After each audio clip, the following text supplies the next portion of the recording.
What is up, you sexy YouTube mother lovers? Now, today we're going to be taking a look at some of the crazy and unique weapons we've seen popping up on both sides of the current Ukrainian conflict. Now, if you recall, we did a video on this topic just over a week ago. But almost immediately after I posted that video, even crazier shit started coming out and you guys sent it to me. So I figured it was worth looking into because if nothing else, a lot of these guns are pretty fucking cool.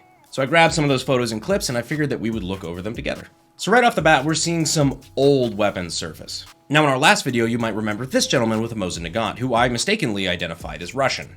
Turns out he's in the Ukrainian DPR. Bad information from Reddit? That never happens. But the point being, the Mosin is a weapon system that is well over 100 years old. But going even a step further, let's see what Ivan's bringing to the hayride. Now, ignoring for a moment the lawnmower trailer that Tom Sawyer painted a Z on, what we have here is a belt-fed, water-cooled Maxim machine gun. The Maxim machine gun was a revolutionary MG that was so ahead of its time, basically everyone adopted it to some degree. They saw heavy use in World War I, which is probably what you picture when you think of them. But the Russians had commissioned one specifically made in 7.62x54R, which is the same cartridge that the Mosin Nagant is chambered in, because they already had a shitload of those. But there's a reason I say that they're still technically older than the Mosin. Turns out the Maxim machine gun is even older than I thought. The original Maxim belt-fed machine gun was patented in 1883. Timeline-wise, this weapon was designed closer to the beginning of the American Revolution in 1776 than it was to the current Ukrainian conflict. I don't know about you, but that blows my fucking mind. But it's not just our Russian friend here, we've actually seen these pop up on the Ukrainian side as well. Here we see a Ukrainian with a dual-mounted Maxim setup, even with a red dot rigged up on top.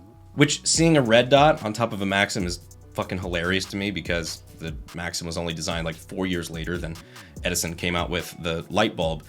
So that's kind of strange. It's like seeing an LS swapped Model T. It's just something in my mind, it doesn't work. All this is really making me want a Russian Maxim for a range video. Or maybe I already have one on the way. I guess you'll have to subscribe to find out. Plus, if you don't, you miss all the rad shit we're doing next week. Now, another World War II gun that we saw was a DP-27 in the hands of the Chad that I have now coined Little Tachanka.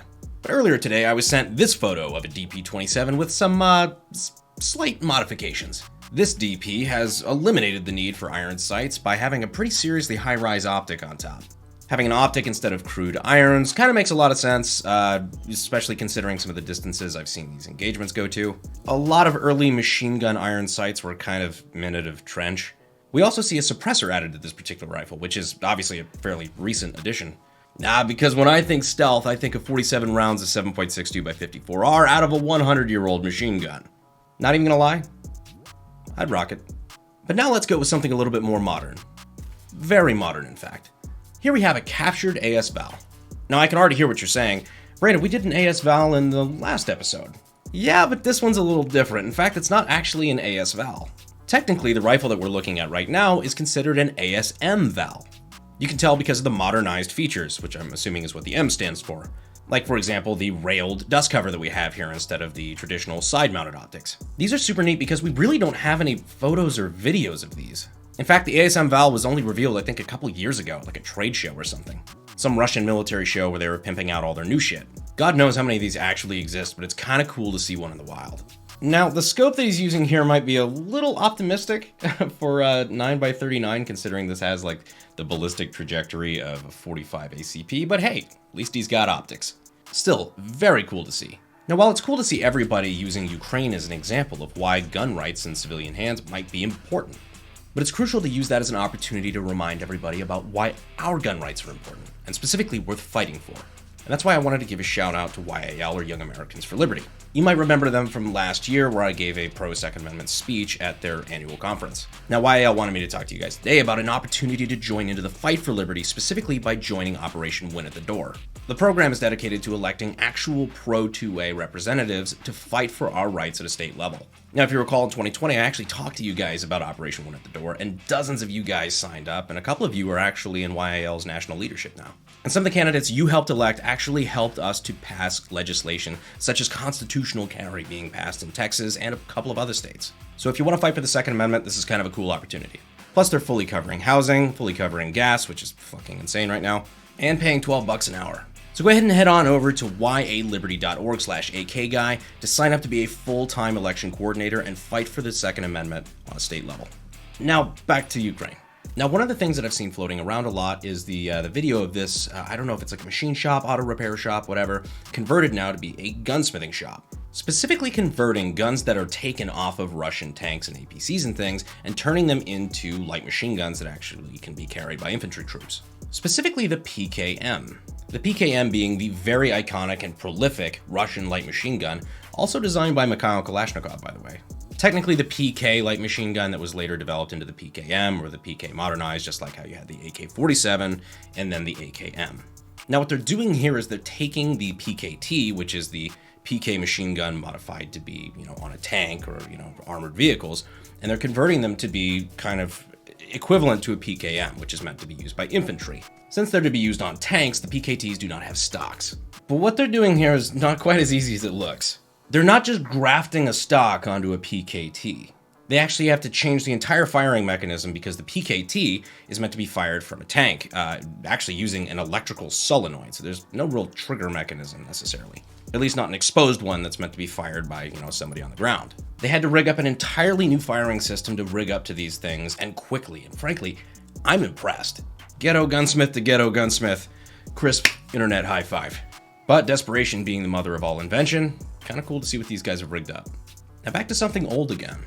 Now this right here is from a lot of weapons that I think were captured from Ukrainian defense forces. This one specifically being an MP40, known as the iconic German submachine gun of World War II. Chambered in 9mm, the MP40 submachine gun has significant sex appeal and just flat out German World War II drip. Very rare here in the States, but apparently not so rare over in Ukraine.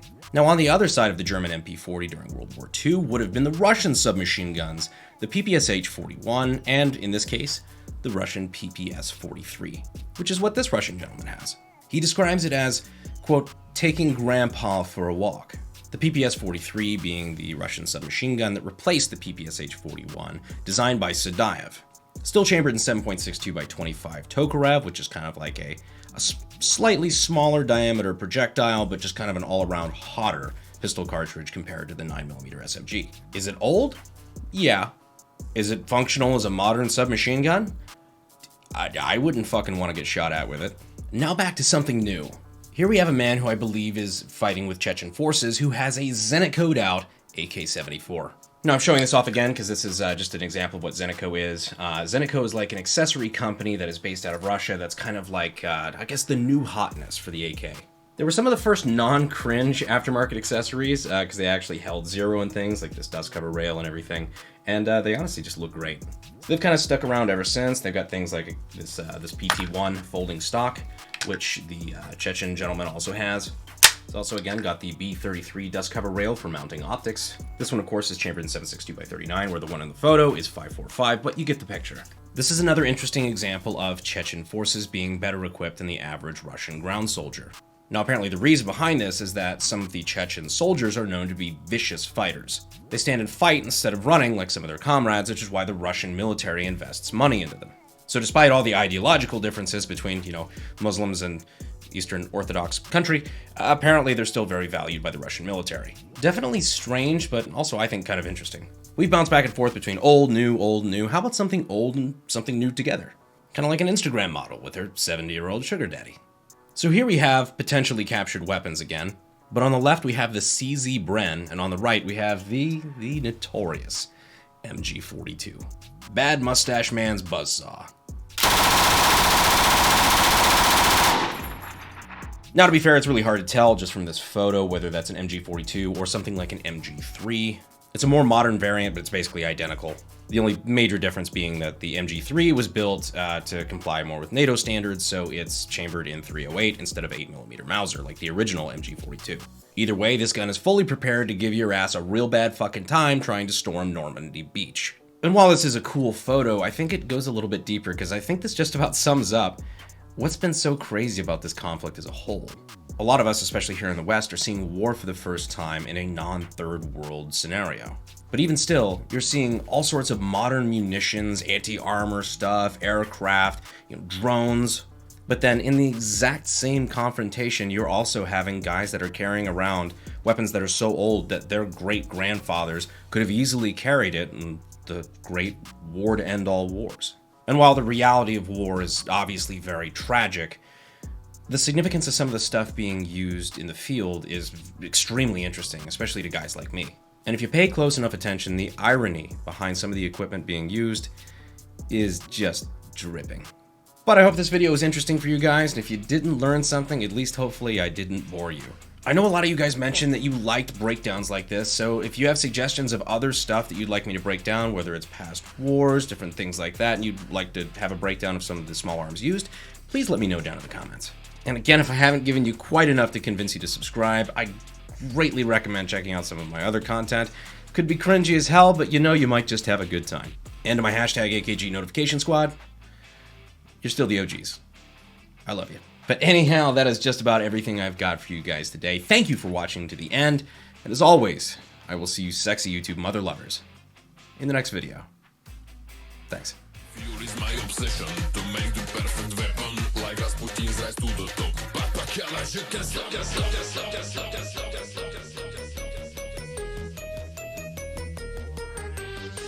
What is up, you sexy YouTube? Alright, right off the bat. What the dinner plate doing? Because when I think of stealth, I think of 47 rounds of 7.62 by 54R out of a... Fuck. Now, while it's really cool to... Now, while I... How am I going to phrase that? Oh, there's a joke there.